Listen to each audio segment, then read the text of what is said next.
Ja, Mando ist in der Werkstatt, aber es ist nur der erste Service, der fällig ist nach einem Jahr. Dauert leider länger, als wir gedacht haben. Er hat gemeint, er schaut, dass es heute Nachmittag fertig ist, eventuell heute Vormittag, aber es sind sehr viele Fahrzeuge reingekommen.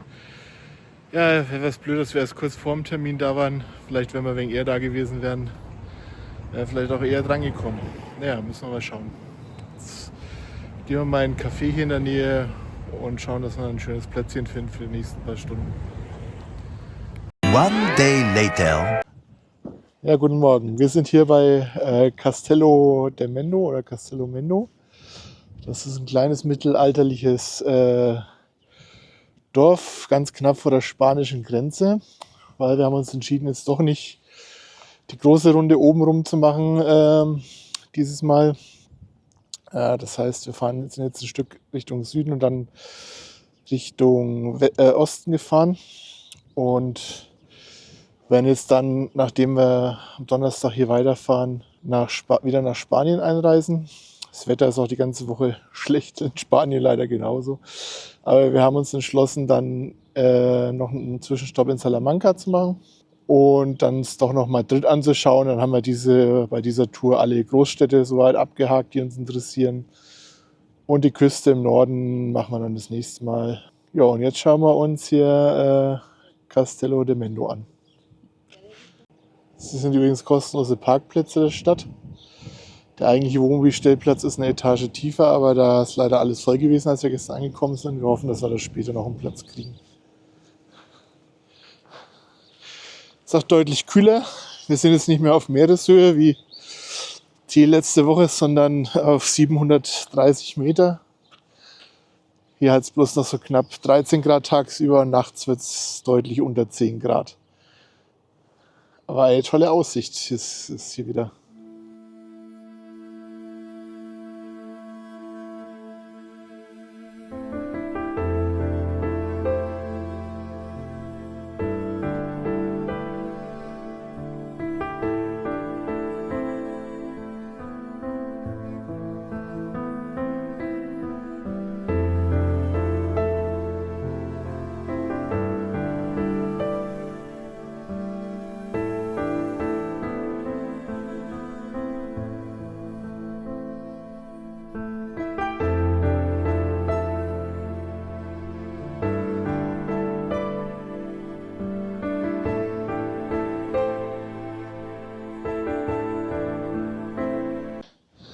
Das hier ist das Stadttor von Castello del Mendo. Und jetzt gehen wir hier mal rein.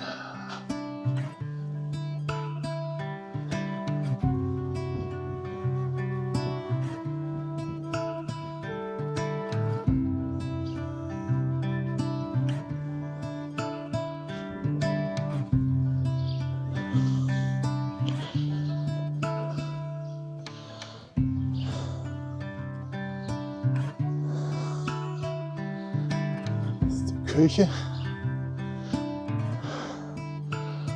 Wenn noch die Uhrzeit geläutet wird.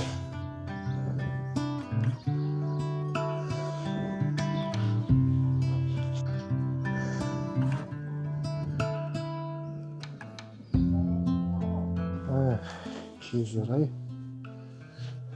I fresco. I fresco. Ah, okay. So.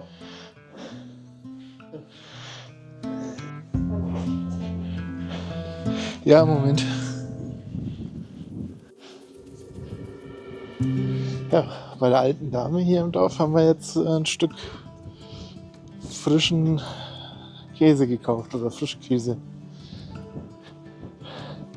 Ziege oder Schaf könnte das sein. Sie hat eine Mäh gemacht.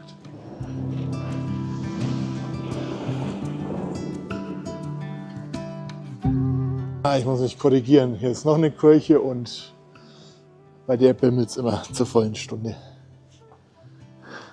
Die Kirche des St. Pedro.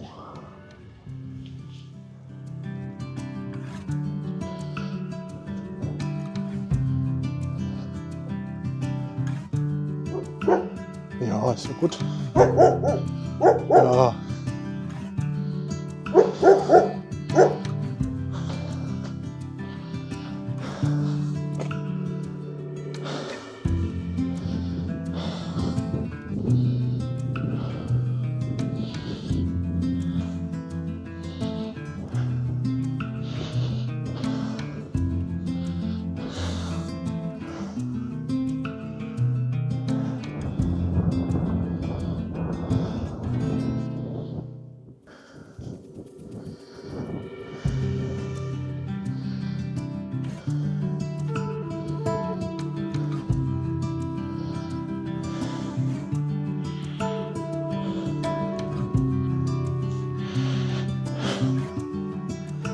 Ah, hier oben gibt es noch mehr Ruinen der Burg.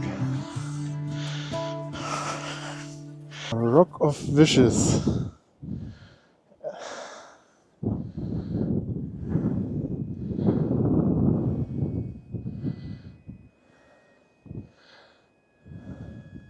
Ah, da unten ist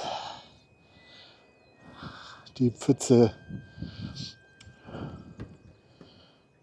Und der Sage nach wird einem ein Wunsch erfüllt, wenn man die von hier oben mit einem Stein trifft.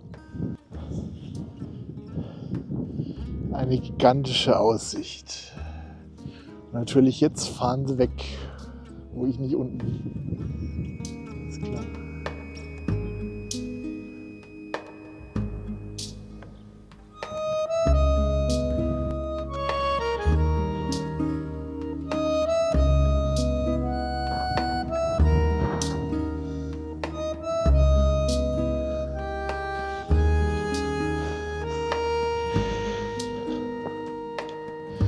Jupp, das sind wohl Scheinwerfer drin. Werden aber anscheinend nicht so oft gewartet. Hier gibt es einen kleinen Laden von einer kleinen, sehr süßen alten Dame. Da kann man zum Beispiel Likör kaufen, Marmelade, jede Menge Ramsch und das hier.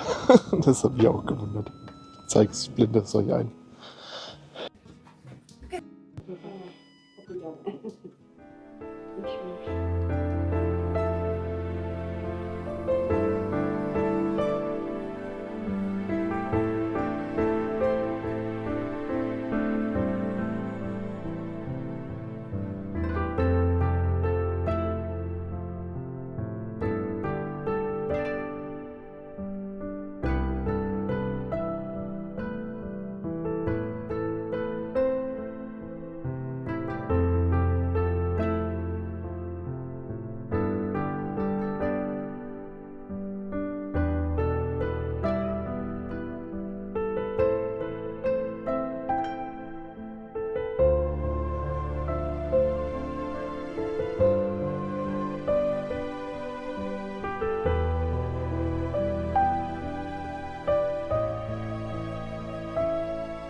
Ja, guten Morgen.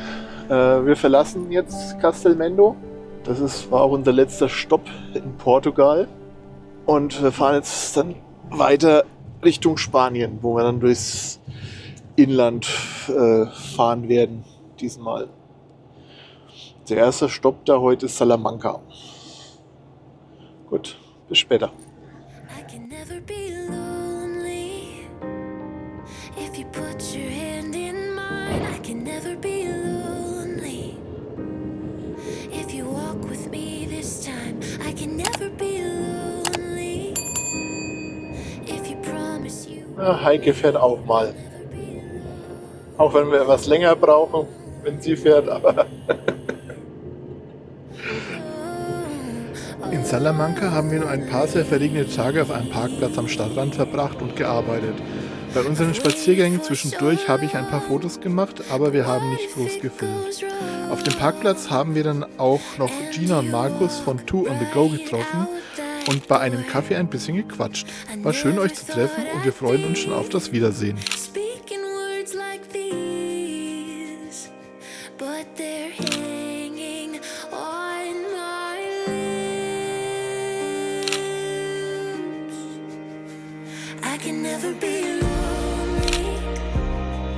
if you put your hand in mine. I can never be lonely if you walk with me this time. Several days later.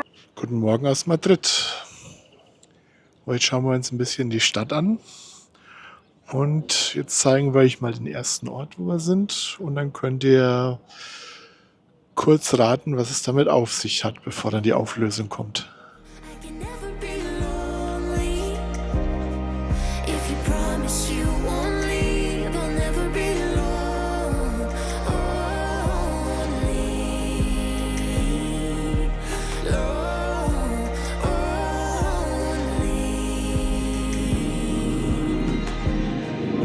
You're patient in Na, wer von euch hat es erkannt? the fault that I can find. Okay, ich sag's euch. Das ist das Ministerium für Infrastruktur und Transport in Madrid. Was hat's damit auf sich? Das diente im Haus des Geldes als Fassade für die Zentralbank, da natürlich bei der Originalzentralbank nicht gedreht werden durfte. La Reserva Nacional del Banco de España. 90 toneladas de... haciendo mucho ruido.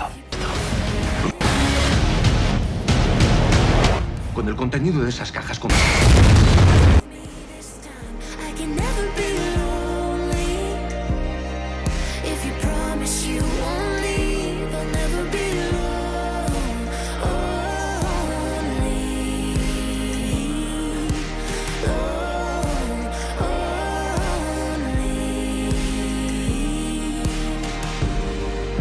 If I could look into the years and see what's going. So, hier sind wir an einem weiteren Drehort. Doch leider komme ich zum Film nicht näher ran, denn auf dem Gelände herrscht Fotografierverbot leider. Das hier diente als Fassade für die Banknotendruckerei im ersten Teil des Haus des Geldes. Die staatliche Banknotendruckerei. Come of this, I can never be lonely if you put your hand in mine. I can never be lonely if you walk with me this time. Ich weiß nicht, ob das Wasserrauschen hinter mir versteht. Aber wir laufen hier gerade unter einer Hauptstraße entlang. Und es ist einfach mal cool, die haben hier unter die Hauptstraße, wo die Fußwege lang gehen, sowohl Kunst installiert,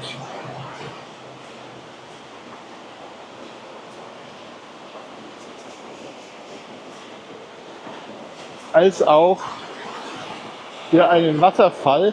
Ich kann mir gut vorstellen, dass es im Sommer hier unten auch sehr schön kühl ist durch das Wasser.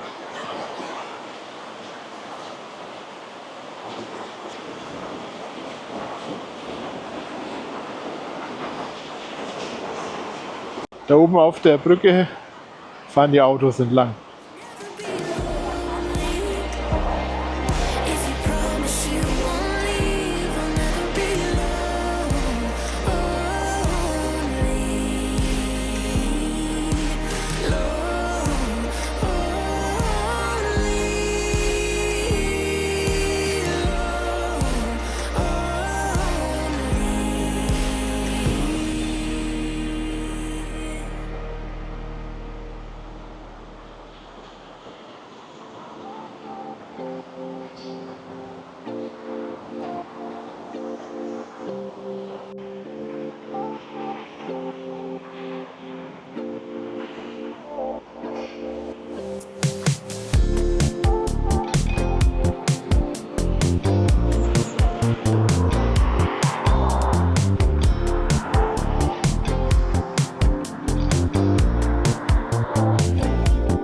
Was aussieht wie ein vergessener Tempel für Gladiatorenkämpfe, war tatsächlich mal eine Sportarena. Und zwar nicht für Fußball, sondern für Pelota, ein ultraschnelles Spiel aus dem Baskenland. Sozusagen ein baskisches Squash. Willkommen im Fronton Beti Jai, erbaut 1894 mitten in Madrid, damals ein echtes Prestigeobjekt. Aber der Hype um Pelota war kurz. Schon Anfang des 20. Jahrhunderts verlor der Sport an Beliebtheit und das Gebäude fiel in einen Dornröschenschlaf. Dann kam die Zeit der Improvisation. Der Beti Jai wurde zur Werkstatt, Garage und sogar zur Produktionsstätte für Textilien. Wo früher Bälle durch die Luft flogen, wurden auf einmal Stoffe geschnitten und genäht. Die eleganten Tribünen vollgestellt mit Maschinen und Material. Total surreal. Diese industrielle Zwischennutzung zeigt, wie sehr Orte sich wandeln und wie leicht ihr ursprünglicher Charakter verloren geht. Zum Glück, heute steht das Beti Jai wieder unter Schutz, aufwendig restauriert, kein Fabriklärm mehr, sondern stille Architekturgeschichte. Ein echtes Hidden Gem für alle, die Madrid mal von einer anderen Seite entdecken wollen.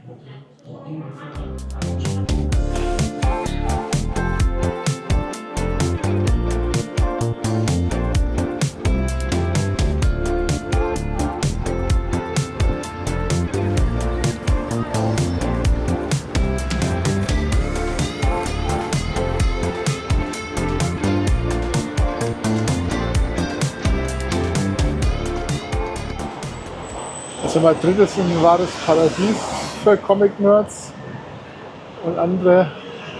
Ich blende hier mal eben eine Google Maps Suche nur nach Comic Stores ein. Das ist echt der Wahnsinn. Und hier sind wir bei einem davon.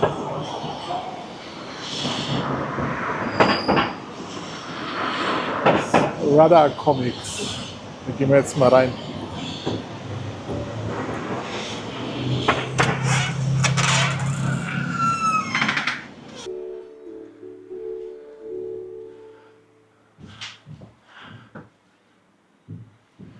Also hier liegt der Fokus definitiv auf Comics, aber das Coole ist englische Comics. Das ist alles englischsprachig und nicht Spanisch. Ja, US-Importe hier.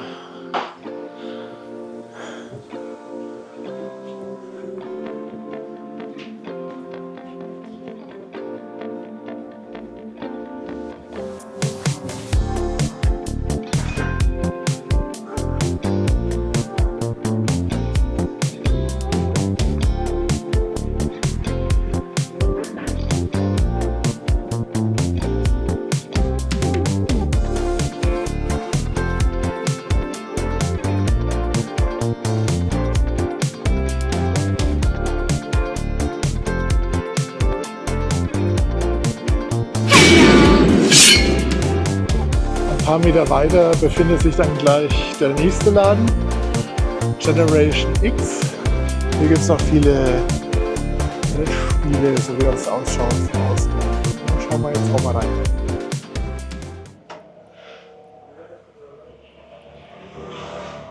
Ja, sehr viele Spiele.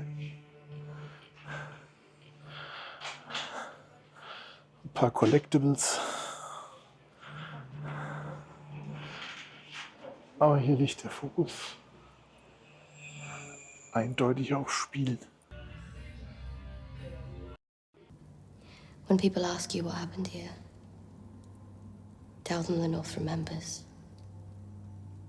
Tell them winter came for House Frey.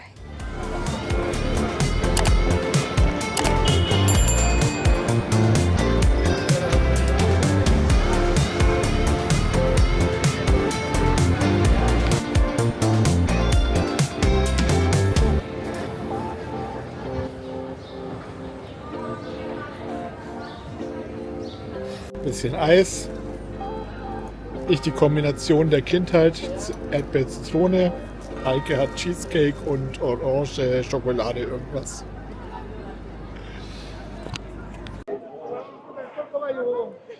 So, dann fahren wir jetzt auch mal U-Bahn. Haben wir auf dieser Reise, glaube ich, auch noch nicht gemacht. Angeschaut haben wir uns genug für heute.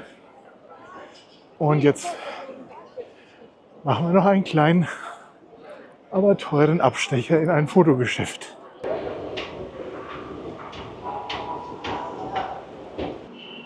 Hier gibt es in der U-Bahn sogar Büchertauschregale. Voll cool. Metroteca.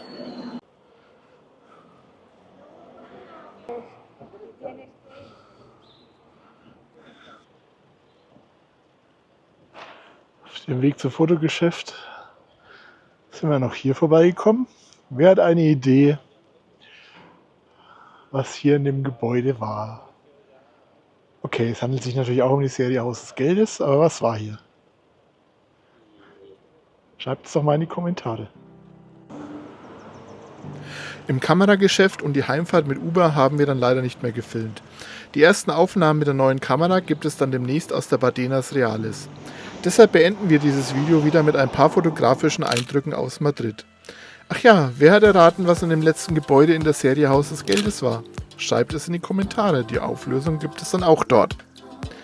Wir hoffen, es hat dir gefallen und wir würden uns wie immer sehr über Kommentare, Likes und natürlich ein Abo freuen. Jegliche Interaktion motiviert uns weiter, diese Videos zu produzieren und ist gut für den YouTube-Algorithmus, damit wir mehr Sichtbarkeit bekommen. In diesem Sinne, live long and prosper.